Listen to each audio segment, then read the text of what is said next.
And it's been 3 years since a landslide along Andover Terrace in the Schenley Farms neighborhood destroyed the street and severely damaged a house, leaving it uninhabitable. A court ruled the city effectively took ownership of the house and now needs to pay the former owners a price that could run into 7 figures. This is Andover Terrace in March 2022 when a landslide forced the street to close and prevented Brian and Donna Albert from getting access to their house. 3 years later, the street is gone and the Alberts are still not able to get to their house. The landslide left walls cracked, bricks separated, and neighbors terrified. It started to push over walls at the neighbor's house. Francois Barrio Nuevo lives just downhill from the Albert home. It has been terrifying, really. The fear of the landslide, it causes stress, a lot of sleepless nights. The Alberts declined to comment, citing ongoing litigation.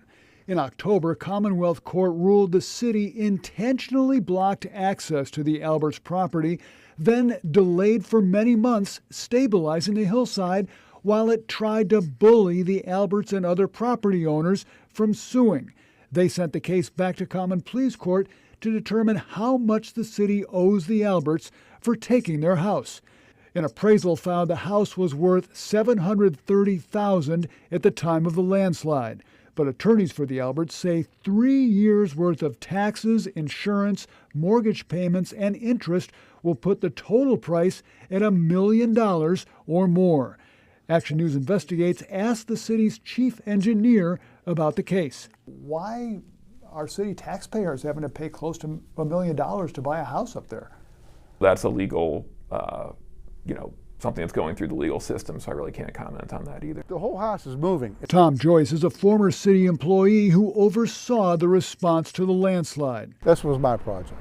Joyce says years before the landslide, he warned the city and Pittsburgh Water, then known as PWSA, about a leaky water main on Andover Terrace. You were pushing them to take care of that leak, and they didn't listen to you? No. It just Tommy Joyce don't know what he's talking about. A Pittsburgh Water spokesperson says the agency rejects the unsupported allegation that there was an extended water main leak within the vicinity of Andover Terrace and that any facility of Pittsburgh Water contributed to the landslide. Joyce says the leak did, in fact, help trigger the landslide. All this could have been avoided. All could have been avoided. It could have taken one day, PWC to come out, fix the water line 7 years ago, and we wouldn't be standing here talking. The city and Pittsburgh Water are facing lawsuits from other residents, including the Barrio Nuevos. Just like the Alberts, they say the city tried to bully them into dropping their case. It's absolutely infuriating, that to be treated like that. As of now, only the Albert house is owned by the city. They fought tooth and nail through the whole thing, and they own it now. Maybe Ed Gandy can get some of the homeless people off Grand Street and move them in.